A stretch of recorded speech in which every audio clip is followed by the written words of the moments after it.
he can't be emotional about it because he would get too upset. I do think that.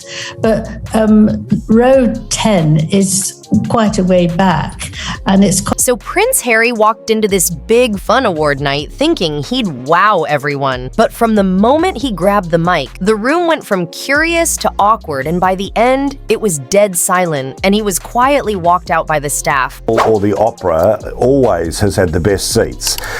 What do you think is going to dawn on him when he's 10 rows back from what he could have been, which is in the front row and part? People were curious at first, but Harry's quick moment turned into a long, awkward speech that lost the room, and later it came out he wasn't invited directly, but got the spot through Meghan's PR push to make him look like a cultural voice. Or the opera always has had the best seats. What do you think is going to dawn on him when he's 10 rows back from what he could have been, which is in the front row and part? Meghan wanted Harry to prove he could own the stage in front of America's most media-smart crowd, but the audience had no patience for slow, self-focused talks, and his try at humor fell flat with no punchline. And instead of switching it up, he kept going into random stories about travel, charity, and purpose that felt totally disconnected from the event. Blames the fact that he's back there in the 10th row because he's spare, and therefore the title of his book was correct, and all that's in it is correct because he's... He even went into his issues with the media, which might have worked somewhere else, but here it just felt off. And by minute 6, the crowd had checked out with people whispering, avoiding looking at him, and just staring at drinks or the program. And by minute 9, even the producers on the side were giving each other looks, knowing this was not going well. And he's remembered that all these years to moan about. So he'd say he's been put in row 10 because, that people don't care about him. I don't think he thinks that It was clear things had gone way off track, and when Harry finally wrapped up, there was no big finish, just a quiet thank you and an expectant look. But the silence was so heavy, no one even gave a pity clap. And in a place where even bad moments usually get polite applause, the fact that the whole room stayed still said everything. Let's try and make amends. I mean, he's just asking for everybody to apologize to him privately, individually. But it would take months because he's got hundreds of complaints about how they behave.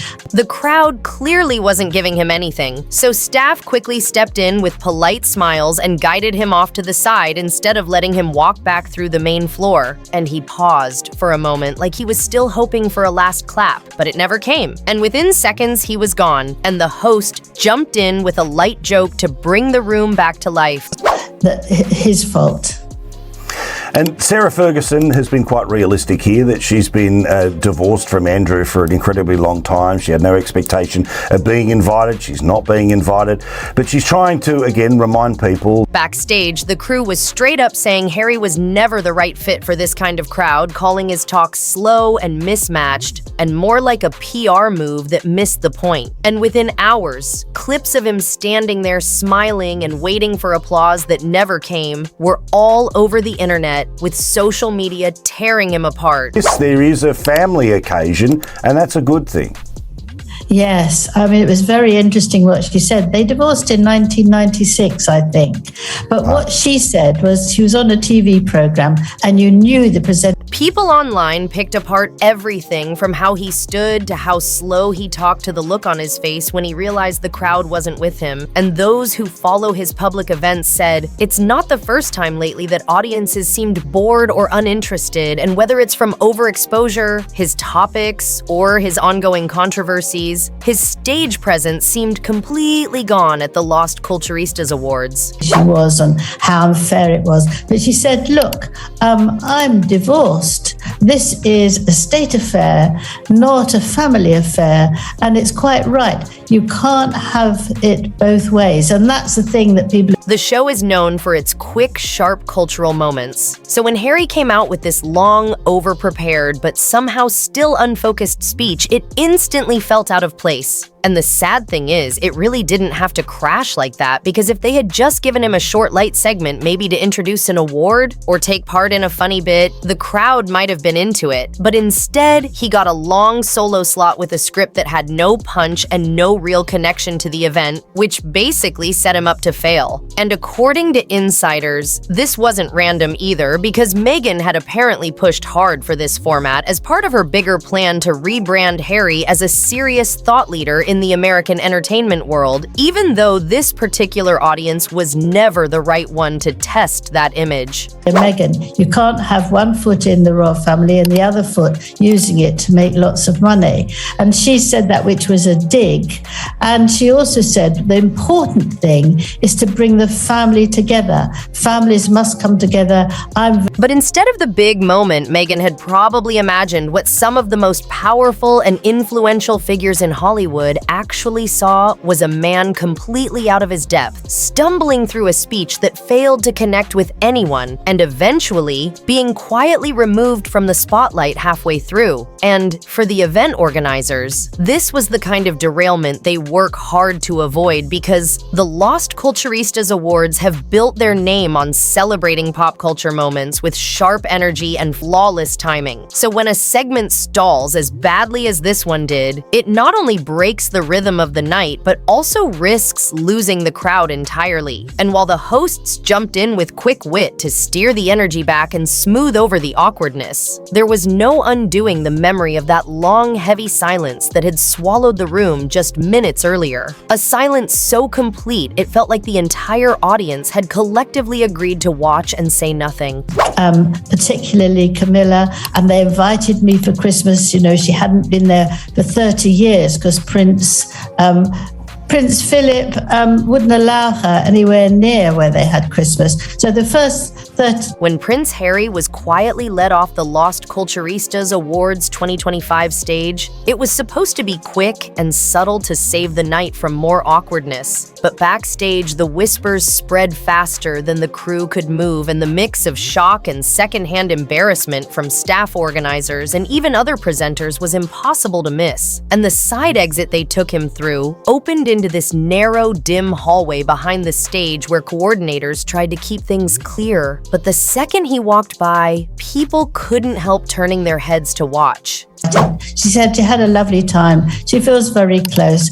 And I think the dig again was, get together. We are one family. And apparently, I don't know this for certain, but I've been told that usually some staff wouldn't even make eye contact, while others gave him that careful, almost sympathetic glance you give when someone has just gone through a very public and very awkward flop. And one member of the tech crew later said it was clear he wanted to speak to someone, anyone, as if he was searching for a friendly face in the chaos. But everyone around him kept their heads down, shuffling papers, pretending to check equipment, or suddenly finding themselves busy with anything that meant not engaging with him, and the whole thing was painfully uncomfortable to watch. Security then stepped in and guided him toward a small green room, not as a holding spot before returning to the stage, but as a quiet place for him to gather himself before leaving the venue entirely. And out in the main room, the hosts wasted no time sliding back into their rhythm, tossing out a couple of light, quick jokes vague enough not to mention Harry, but sharp enough to pump energy back into the audience as if to reset the night and get people focused on the celebration again, instead of the silence that had just filled the room. With Harry, the relationship has cooled down, and I think that's because of what Fergie has said. But there she is. She tries to put people together. She tries to be kind. She's obviously very eccentric, but the Las Culturistas brand runs on playful light jabs. But even they knew the heavy silence after Harry's speech didn't need more attention right then. So backstage in the production office, the conversation quickly moved from what just happened to how are we going to handle the fallout, and the media team was already swamped with messages from reporters in the room asking why his segment dragged on so long and whether him being led off stage was planned or not. And they settled on a safe, neutral statement thanking all presenters and guests for being part of the night. But the truth was, the damage was done because it wasn't just the live audience sitting there in stunned silence. Several journalists had been live tweeting the whole thing in real time, capturing the awkwardness as it unfolded. All of us feel that this is a time when the family come together. This is King Charles's moment, and you can't keep thinking of me, me, me.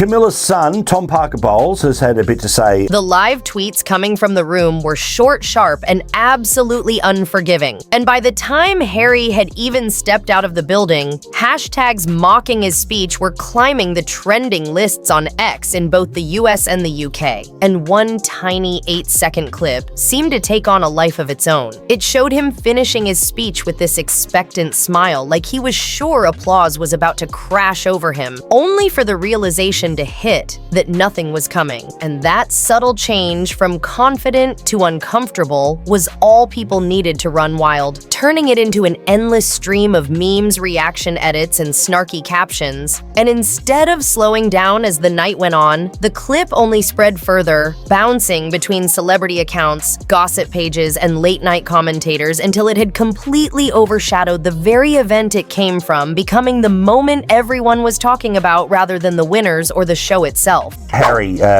put out there, which was that, Camilla was all part of a giant plot to eventually become the queen. She wasn't just going to be the other woman. She wanted to, get Diana out of the way, and this was all part of her evil, inevitable plan. That's, of course... The silence after his speech felt louder than thunder, and once Harry left the stage, the conversations happening in hushed corners and private group chats among industry insiders started circling around one main question. Why had he been given such a long, unstructured speaking slot at an event that is famous for its fast-pacing, sharp delivery, and culturally relevant humor? Because anyone who knows the Las Culturistas Awards knows that an 11-minute meandering monologue drifting from vague motivational quotes to complaints about media coverage was always going to feel painfully out of place. And it didn't take long for whispers to start linking the decision back to Meghan, with several attendees quietly speculating that the entire setup had been her idea, part of a calculated attempt to reframe Harry as a strong, standalone figure in the US entertainment world. But as one veteran awards producer bluntly put it, this crowd can smell when someone is trying too hard. They know when something is authentic, and they know when they are being managed. And once that perception took root that Harry was there because of a PR push, rather than because he was the right fit, the silence in the room took on a much sharper edge because, for many people, it wasn't just a bad speech. It was a clear sign of a deeper disconnect between Harry and the kinds of audiences he's trying to win over. And in an industry that values timing, adaptability, and the ability to read the energy of a room, he had displayed none of those qualities that night, making it not just an awkward moment, but a damaging one that people would still be talking about long after the awards were over. But as a person who has written quite a spectacular book about Camilla, what do you think about her son speaking out about, the elephant in the room so close to the coronation? I thought it was brilliant of him, actually. He doesn't talk. If you think that was wild, you have no idea what's coming next. So make sure you hit that subscribe button, because here at Taylor Tells All, we spill it all. No filter, no fluff. Just the real juicy stuff you won't hear anywhere else. So stick around, because the tea is only getting hot.